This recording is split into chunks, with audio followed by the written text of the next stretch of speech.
سلام، شما یک بار دیگه بیننده برنامه زیر تیغ سانسور هستید، اما این بار نه در استودیویی که همیشه من به همراه آقای بیژن خلیلی مدیر و مؤسس شرکت کتاب در اون هستیم تا با شما از سانسور و تحریف حقایق تاریخی در ایران صحبت کنیم. این بار همچنان که پیش از این هم وعده داده بودیم، دوربین این برنامه رو به موزه رواداری در شهر لس آنجلس بردیم تا از نزدیک با واقعیت‌هایی روبرو شید که هزاران شاهد بازمانده از وقایع هولوکاست درباره اون صحبت کردند.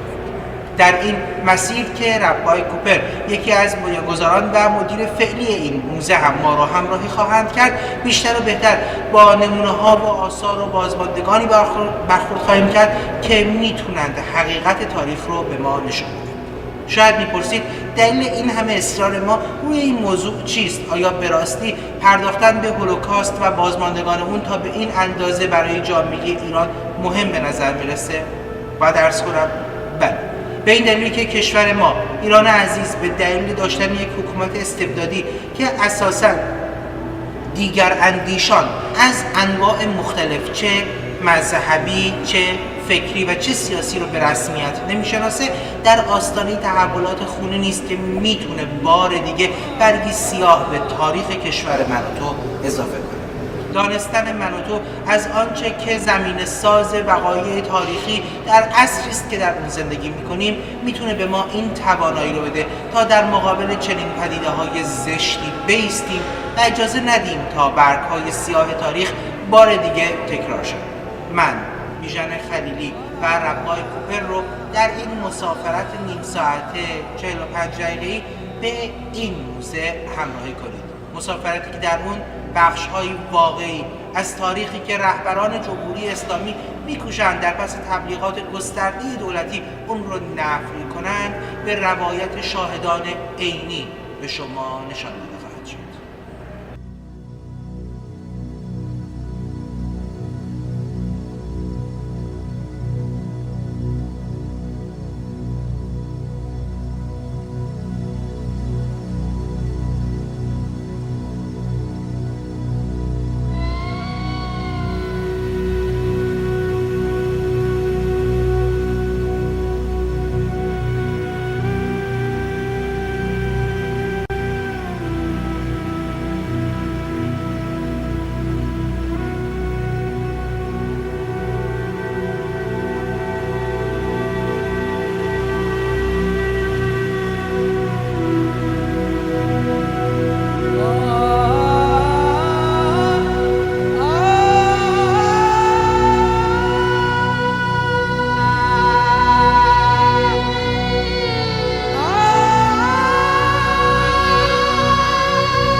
Good morning, Rabbi. How are you? Nice to be with you. Rabbi, would you please tell us since when Museum of Tolerance is existing here in Los Angeles? The Museum of Tolerance opened in February of 1993. It was actually opened, the ribbon was cut by Federico Mayor, who was then the head of UNESCO, came from Paris. And of course, our namesake, the late Simon Wiesenthal, came from Vienna to open the museum. Since then, over 6 million people have come through the doors. Over 95% of them are not of the Jewish faith. It's a museum for all people. And it's, for example, last night we had a very interesting program, a memorial for Hiroshima, about the time that President Obama and Prime Minister Abe were visiting Hiroshima site. So we have a very diverse program. The museum, of course, also deals with American social history and the problems that we have confronted of racism throughout the existence of the United States and how to deal with it, worldwide issues of human rights. But at the core, of course, is going back in history and learning the very difficult, sometimes brutal lessons from the Nazi Holocaust.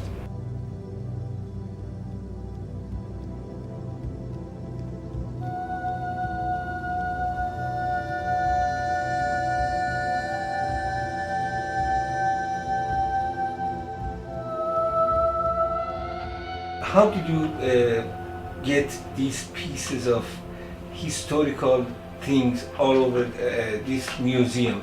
How did you get them? Well, it's a good question. We didn't sit down one day and say, you know, why don't we build a museum?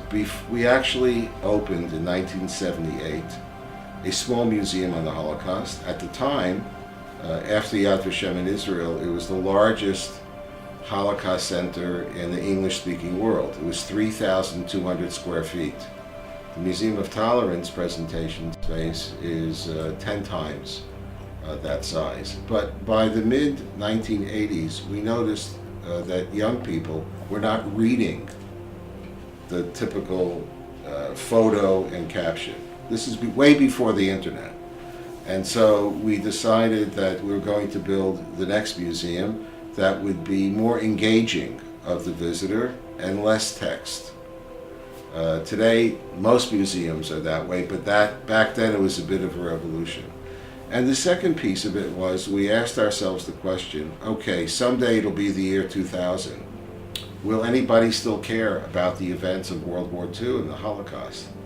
And if the answer is yes, then maybe in addition to our story, we need to broaden our commitment so that when people come into the museum, everyone is going to feel a sense of empowerment in some way about what their families or their group may have experienced as well. So to be very clear, we don't mix everything into one stew.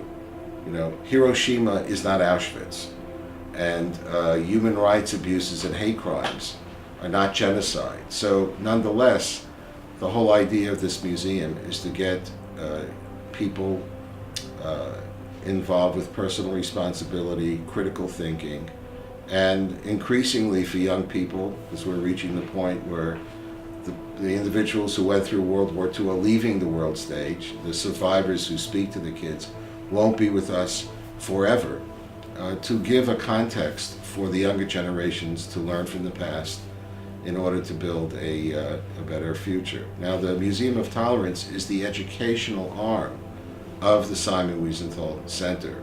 We are, as you know, a rather activist NGO at the UN, at UNESCO. We're very outspoken about issues relating, of course, to anti-Semitism, and also an area of our expertise has to do with how extremists use internet technologies and social media to promote their causes as well. So we're a very activist organization, but the museum is not. It's a teaching place.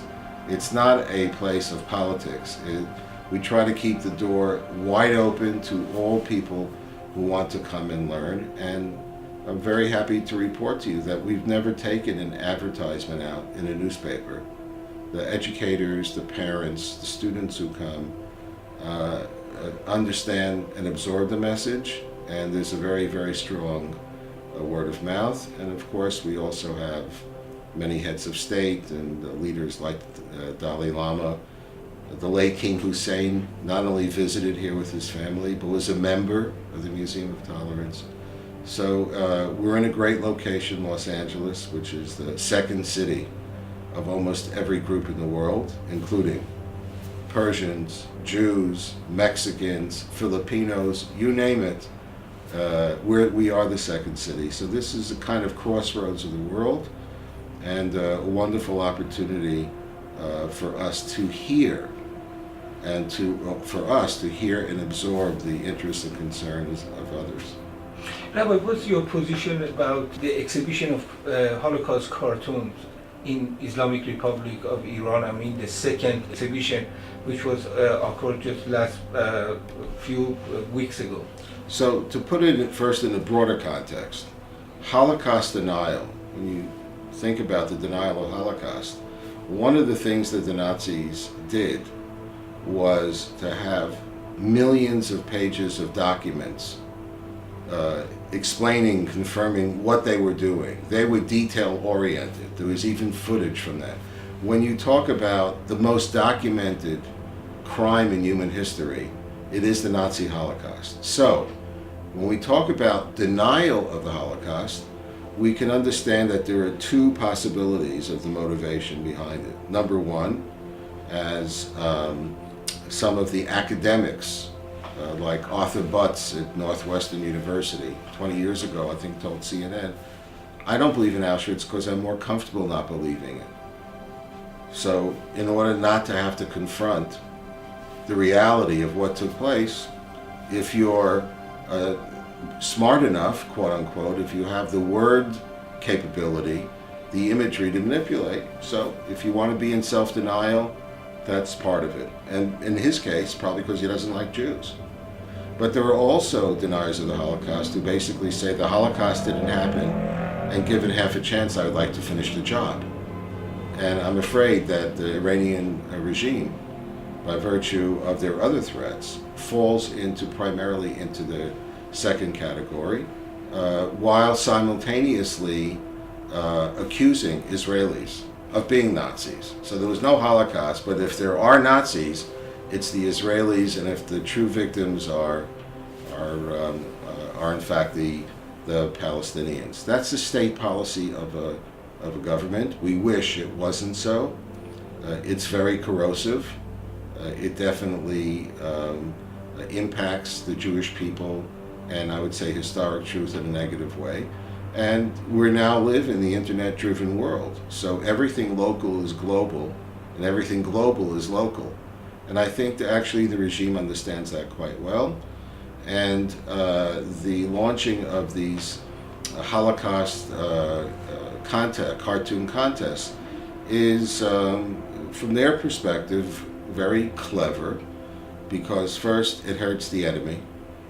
It's a propaganda attack that denies the victims even the right to call themselves that and to mourn their dead. It denigrates the Jewish people as being a bunch of liars and crooks. And at the same time, it enables them to signal the Palestinians, the Arab world, and much of the Muslim world that the Iranian regime is in the front lines of the battle against the clever Zionists, and this is the way to go. So from their perspective, it doesn't cost very much. And I'm afraid that they read the situation quite accurately, because in my mind, the country that has the biggest responsibility to take them on is Germany. Generally speaking, Germany has taken its historic responsibilities quite seriously.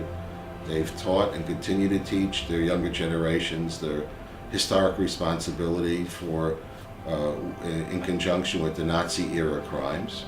But it would seem that when it comes to Iran, probably that business contracts uber alles. So we would like to see more pushback from Germany, from the European Union, from other entities. And I absolutely believe that if there was a geopolitical cost to this rather cynical ongoing campaign, the Iranian government would stop it. And if there will never be a cost, they'll probably just figure out ways to continue to up the ante. So when you combine these launching of these kinds of cartoons that show in an emotional way the big lie of debunking that 6 million Jews weren't murdered, but presenting it in the way in which it reaches you in less than 3 seconds in a political cartoon or on a website. Every time you repeat that big lie, you're going to convince someone, and even if they know in their hearts of hearts that it's true, nonetheless it's sent out as a signal to people who hate Israel and hate Jews that they should respect the Iranian regime as being leaders in their camp. Thank you, Rabbi, that you separate the Iranian regime with Iranian nation. But unfortunately, Iranian people pay the cost. What's your suggestion? Well, My last question. we're very familiar. You know, one of the great things of being in Los Angeles, where you have such a huge Iranian presence across the board, you know, a significant Jewish community, but way beyond, that, you know, you have a chance to be exposed to Iranian culture. Once in a while, lucky enough to be invited to a wedding that goes till 4 o'clock in the morning.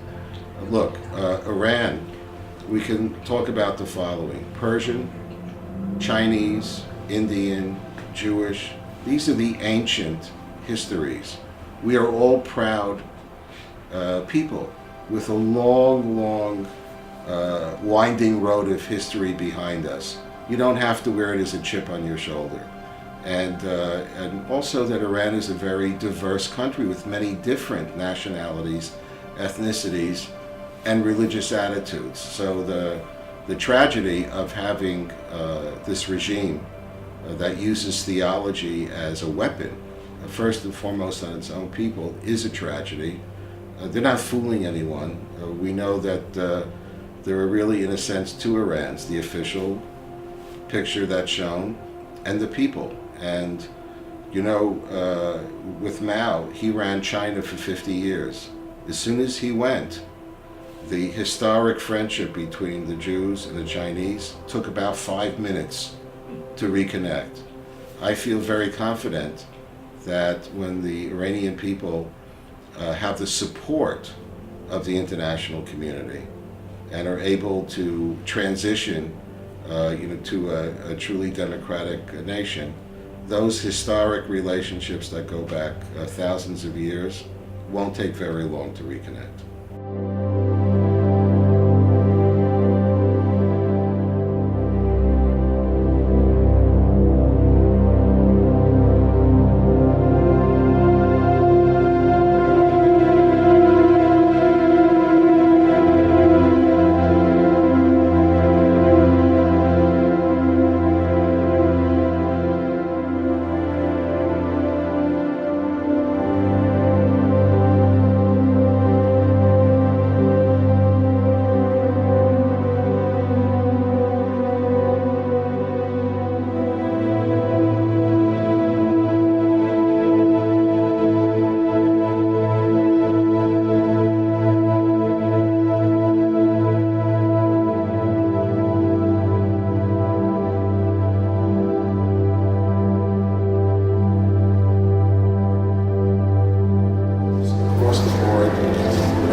Steven Spielberg's group has done great interviews, but it's not the same not being in the presence of someone.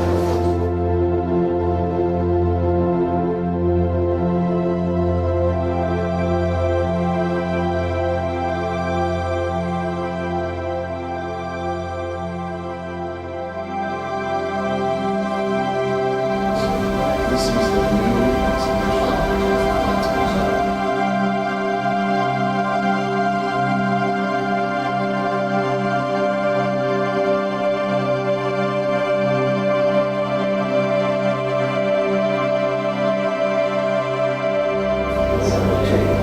and here, Bertrand Russell related here.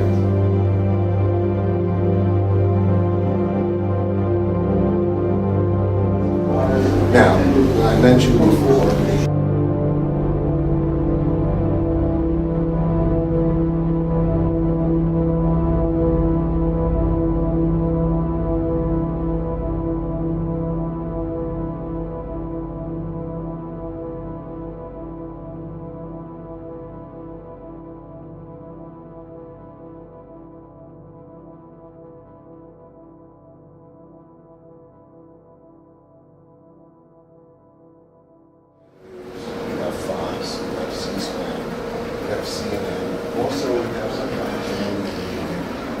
comes up to show this is what our world is today. And we're approaching the main entrance to the museum.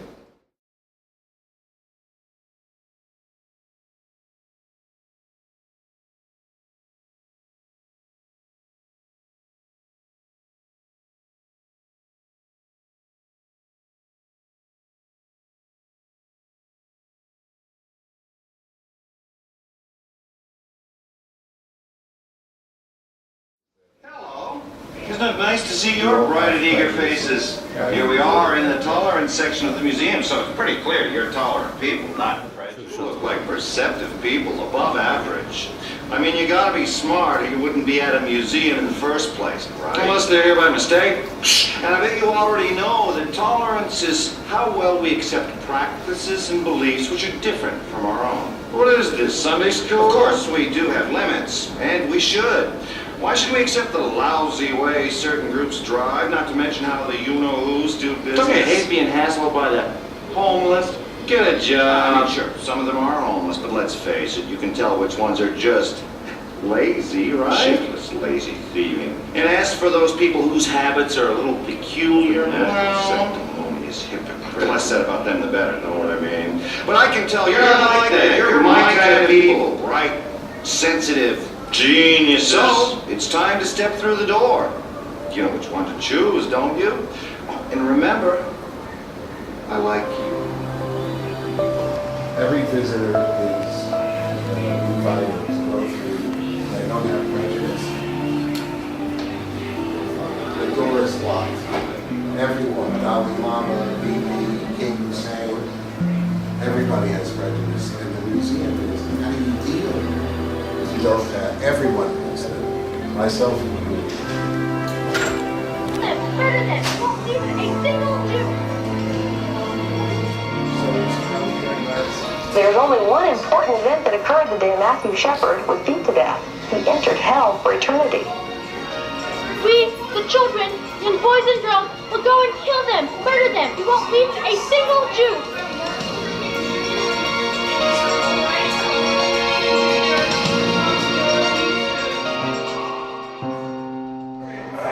Encourage young people to hate.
North Korea.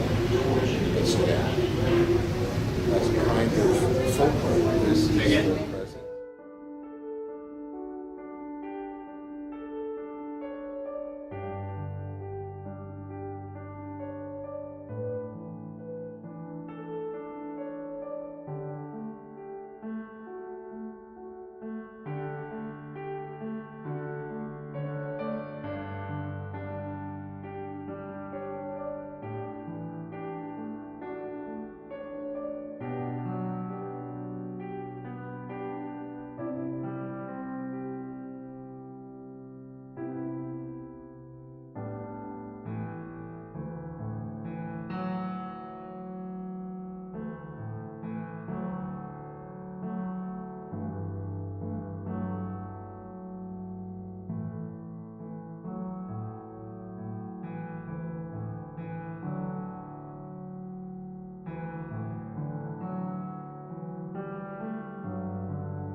Gets their partner a child.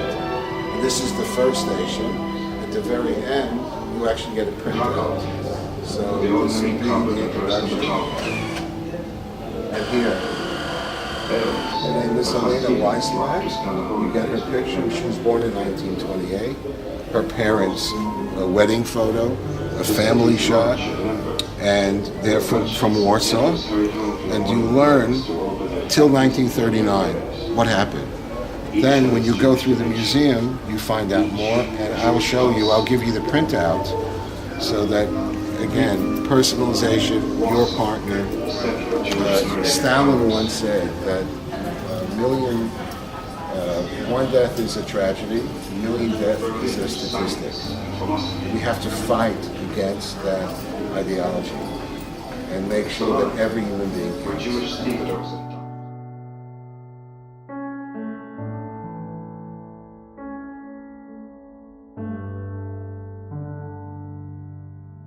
Just a reminder, first of all, of the vibrant Jewish life that existed until 1939, but also that the Nazis targeted the synagogues, the holy. They understood that they wanted to not just kill Jews, but eradicate Judaism.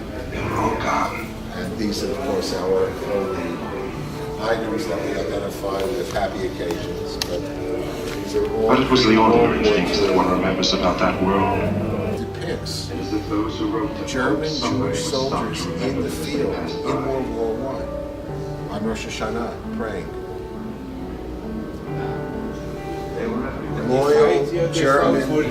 Loyal German citizens, many of them won the Iron Cross.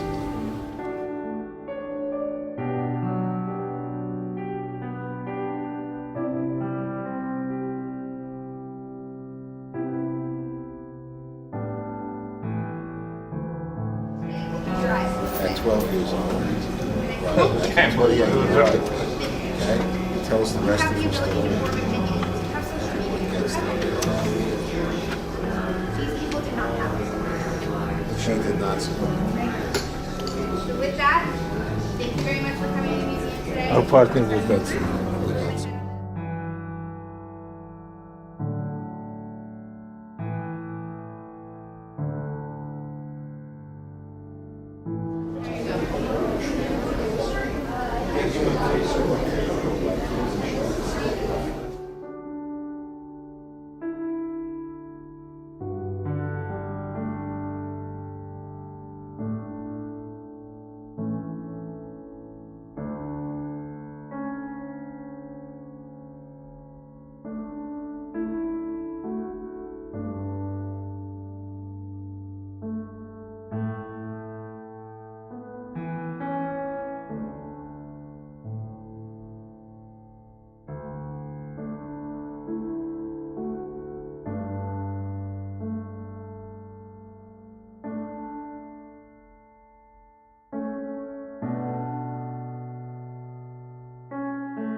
چه موزه جالبی بود.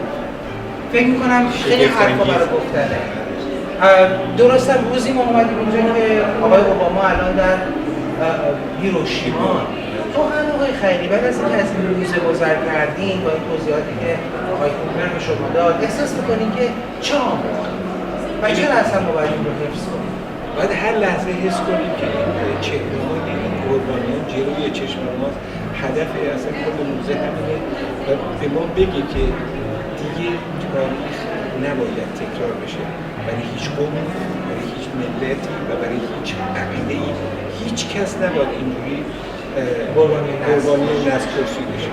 و اینجا چنین که می‌بینید تو این اتاقی که الان هستیم اینجا میگه our world today روایت دنیای امروز ما.